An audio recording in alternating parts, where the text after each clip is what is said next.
Karen Whitmore crouched behind the Henderson's rose bushes at 2:17 am, clutching a bottle of green food coloring like it was liquid gold. Her perfectly manicured nails dug into the plastic as she surveyed the enemy territory, specifically Dave Peterson's pristine backyard pool that had been the bane of her existence for exactly 43 days. Regulation 15.7b clearly states no pool installations without prior HOA approval, she whispered to herself, her voice carrying the righteous fury of a woman who'd spent her evening memorizing the homeowner's handbook. Again. The motion sensor light flickered on as she army crawled across the perfectly manicured lawn, her white tennis outfit now decorated with grass stains that would require industrial-strength bleach. Karen had planned this mission with military precision. Dave worked night shifts, his wife was visiting her mother, and their security cameras, well, she'd studied their blind spots during her daily constitutional walks around the neighborhood. What Karen hadn't counted on was Dave's new camera system, installed just yesterday by his tech-savvy teenage son. She reached the pool's edge and unscrewed the food coloring cap with trembling fingers. 43 days of this eyesore, she muttered. 43 days of property values plummeting while that man flaunts every regulation in the book. The liquid hit the water with a satisfying plop, and Karen watched with vindictive glee as emerald swirls began their slow dance through the chlorinated depths. By morning, Dave Peterson would have a swamp instead of a swimming pool, and maybe, just maybe, he'd finally understand that rules existed for a reason. Ma'am? Ma'am, what are you doing? Karen's blood froze. She spun around to find Officer Martins standing 10 feet away, his flashlight beam catching her red-handed with the evidence still dripping from her fingers. This isn't. There's been a misunderstanding, Karen stammered, her usual command presence evaporating like pool water in August heat. Is that your pool, ma'am? Well, no, but as HOA president, I have a responsibility to break into your neighbor's yards at 2 in the morning. Karen's mouth opened and closed like a fish gasping for air. In all her years of enforcing regulations, writing violation notices, and conducting surprise compliance checks, she'd never actually considered that her actions might be illegal. Officer, you don't understand. This pool was installed without proper permits. The homeowner completely bypassed the approval process, and as elected president of Willowbrook Estates Homeowners Association, I have a duty. Ma'am, I'm going to need you to step away from the pool. As Officer Martinez reached for his handcuffs, Karen's mind raced. Dave Peterson had won this battle, but the war was far from over. She'd find another way to restore order to Willowbrook Estates, even if it meant taking down every rule-breaking resident one violation notice at a time. The camera above Dave's patio door blinked silently, recording everything. The video had 37,000 views and climbing. Karen watched in horror as her midnight pool invasion played out in high-definition clarity on her laptop screen. The comments section was a nightmare of laughing emojis and jokes about Pool Patrol Karen. Mom, her daughter Sarah called from the kitchen. Channel 9 is here.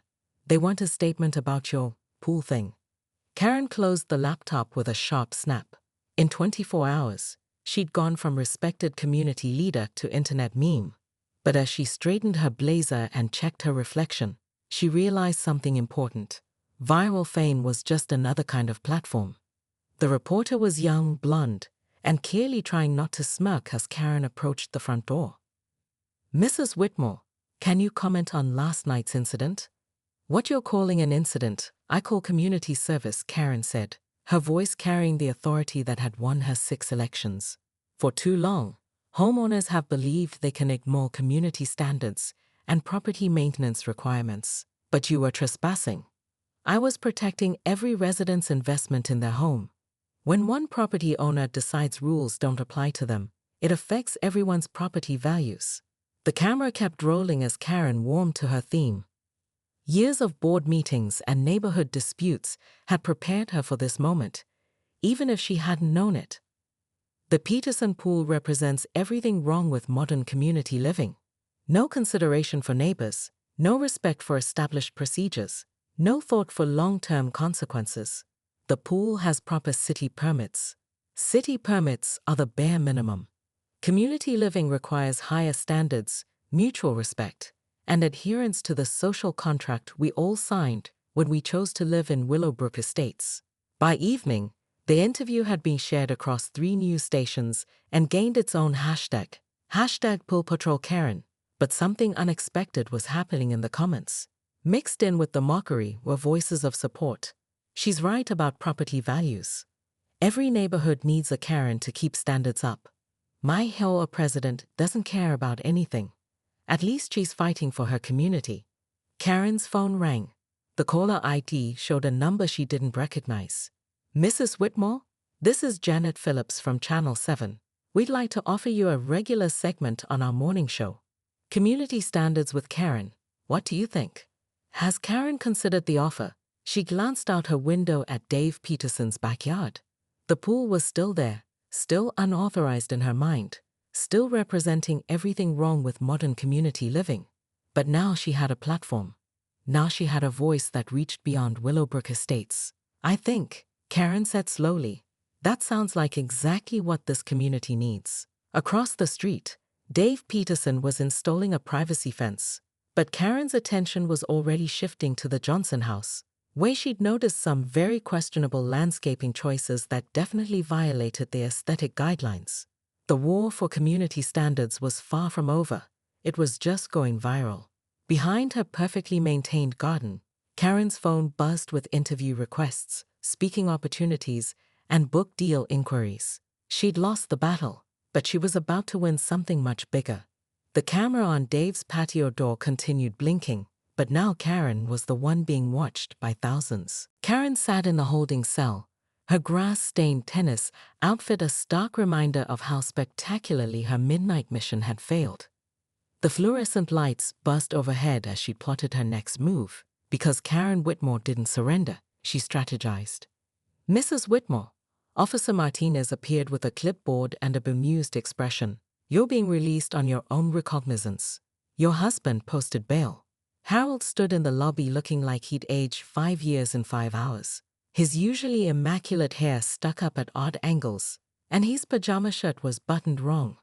Karen, what in God's name were you thinking? I was thinking about property values, Harold. About maintaining the standards that make our neighborhood desirable. Someone has to break into yards and vandalize pools. The drive home passed in tense silence, but Karen's mind buzzed with plans. Dave Peterson thought he'd won, but he'd underestimated her dedication to proper community governance. She'd been HOA president for 6 years running, and no unauthorized pool was going to tarnish her legacy. By noon, Karen had showered, changed into her power suit, and called an emergency HOA board meeting. The community center conference room smelled like stale coffee and disappointment as the other board members filtered in, all wearing expressions ranging from concern to barely concealed amusement. Ladies and gentlemen, Karen began, her voice steady despite the circumstances.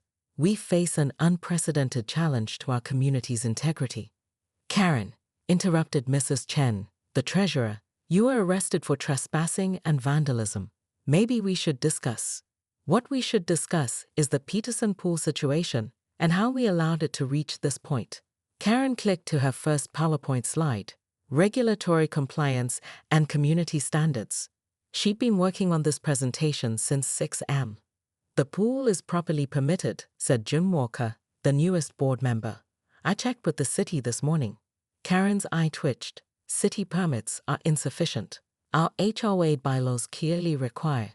Actually, they don't. Jim pulled out his laptop. I've been reviewing our regulations since this whole thing started. The pool approval requirement was never officially ratified. You've been enforcing a rule that doesn't exist. The conference room fell silent, except for the hum of the ancient air conditioner. Karen felt the ground shifting beneath her feet. But she'd survived board challenges before. Even if that's technically true, she said carefully, we have community standards to maintain, aesthetic guidelines, property value protections. Karen, Mrs. Chen's voice was gentle but firm. We need to talk about your methods. Breaking into someone's yard isn't protecting property values. It's destroying our reputation. I was conducting a compliance inspection. At 2 in the morning, with food coloring. Karen straightened her shoulders. These people didn't understand vision, didn't comprehend the constant vigilance required to maintain order. Sometimes leadership requires difficult decisions. What it requires, said Jim Walker, is following the law. And right now, the community is asking whether you're fit to represent us. Karen's phone buzzed. Then again, and again. She glanced down to see a flood of notifications from the neighborhood social media group, and her blood turned to ice water. The security footage was online. All of it.